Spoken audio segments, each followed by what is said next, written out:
The title, New Balance and Under Armour via niche sports crushed the social media marketing algorithm.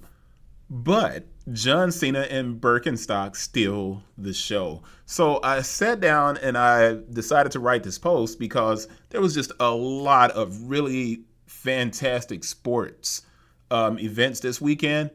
And all of those sports events actually were driven by brands. So I could have easily did a post about how Nike also generated a considerable amount of coverage because of Caitlin Clark, but to do so, it would have forced me to derive information across a number of different athletes, not particular moments.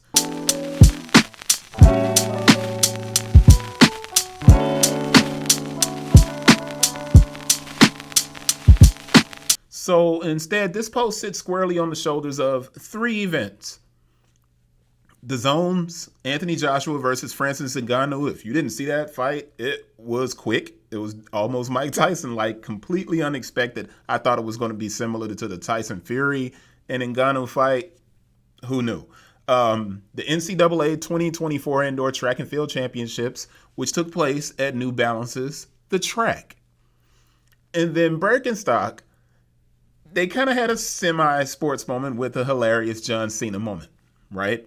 But when you look at the track and field event, of course, if I go back and I watch this, but I'd have to turn the volume down just to mute it so you can watch it while I'm talking here.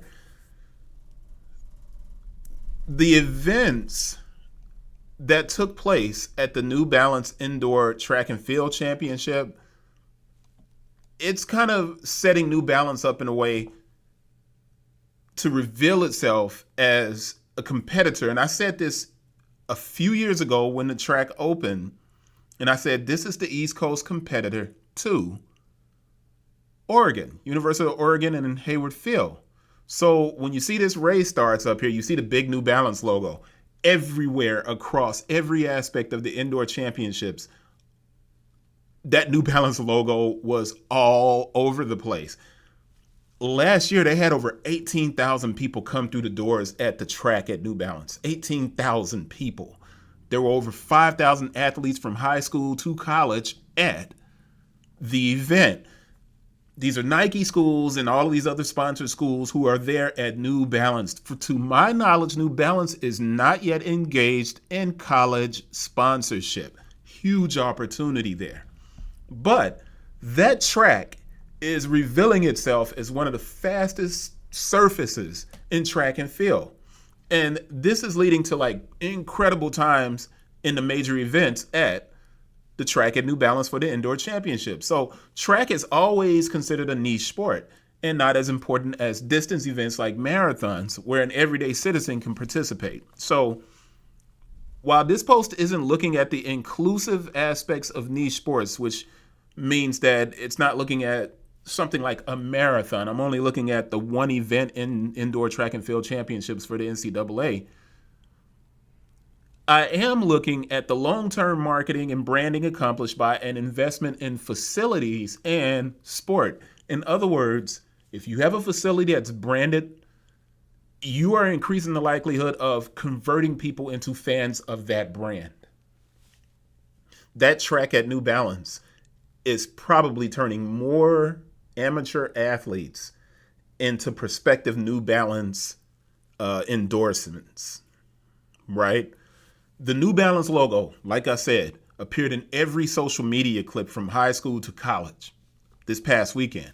So on one YouTube channel, just one, I'm not looking at all of the YouTube channels that posted and shared content from the indoor championships, the NCAA championships YouTube channel, the New Balance facility was seen digitally across 22 different videos, and they didn't even include all of the sports. Now, using only long-form videos, not shorts, the New Balance facility was seen 1 million times. Now, if you put it into the social media calculator, that's a value of $20,000 for New Balance.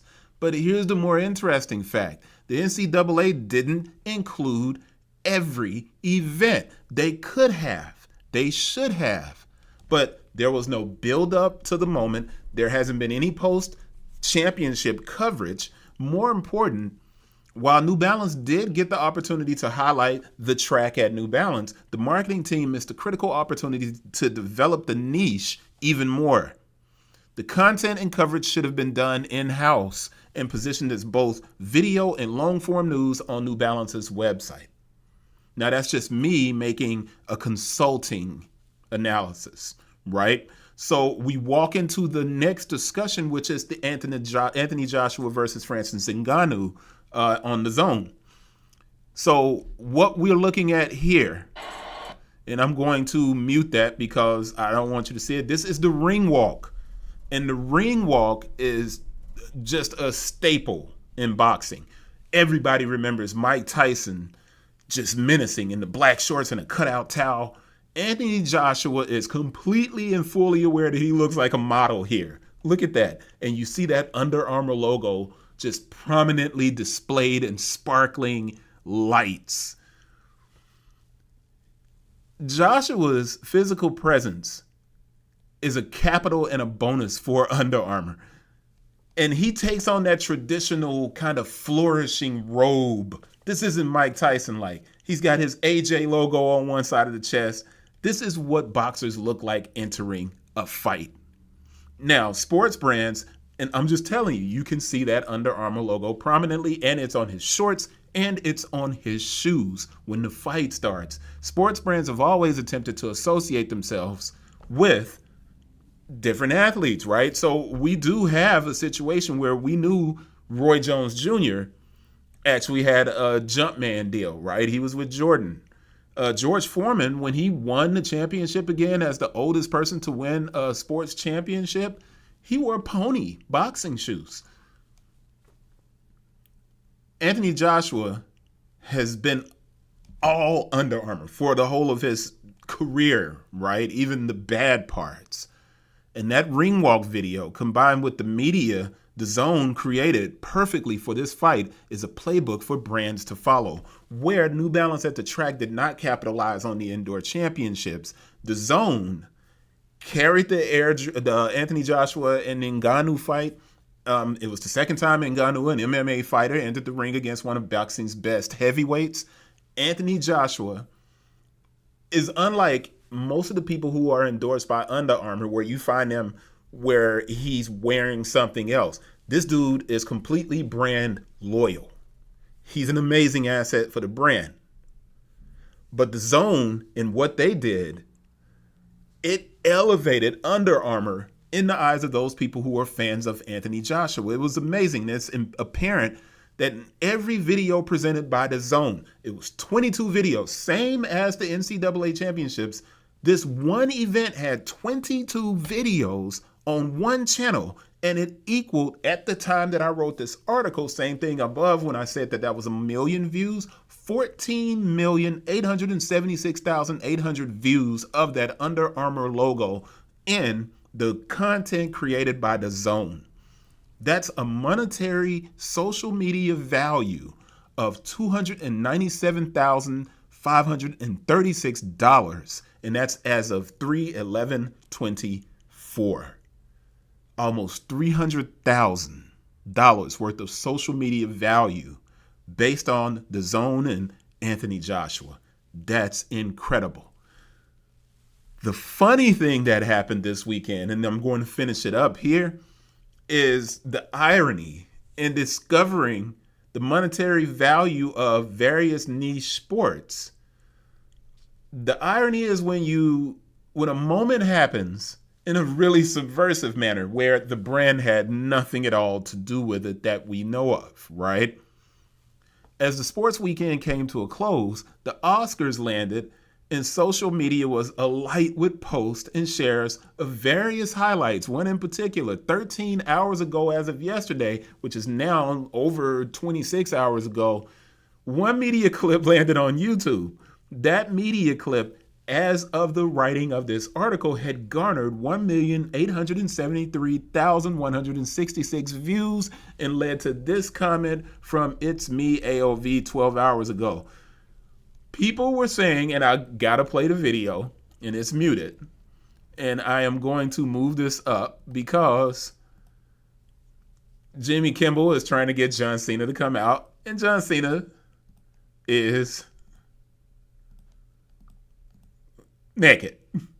Now, he's naked, and you can see the crowd laughing, but he has on Birkenstocks.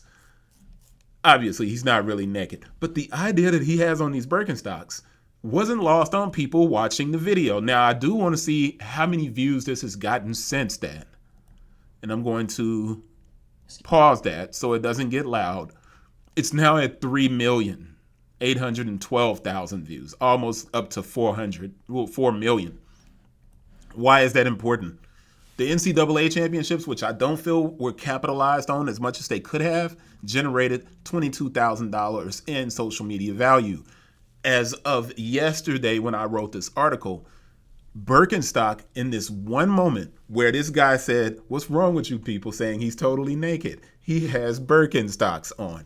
And that quote highlights how something so subversive and under the radar could happen. That one moment generated $22,000 as of yesterday. It's triple now, so it has generated almost $60,000 in social media monetary value on that one platform.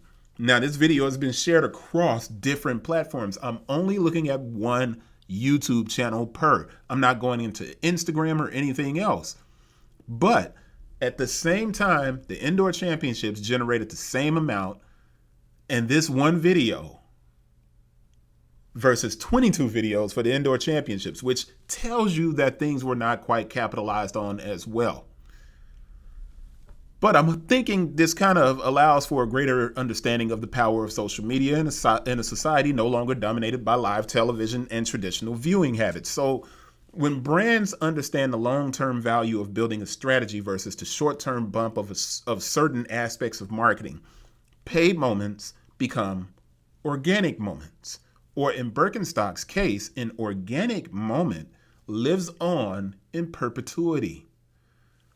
Micro marketing moments matter.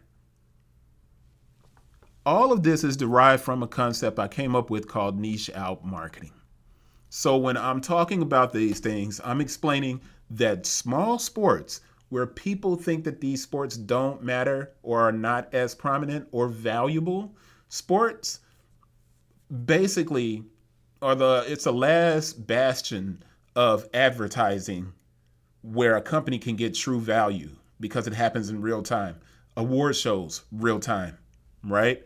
But particularly in sports, boxing is niche, CrossFit is niche, Ninja Warrior niche, parkour niche, lacrosse niche, track and field niche, frisbee golf. Any sport that receives a small amount of coverage on mainstream big outlets can be considered a niche sport. MMA and UFC are still niche.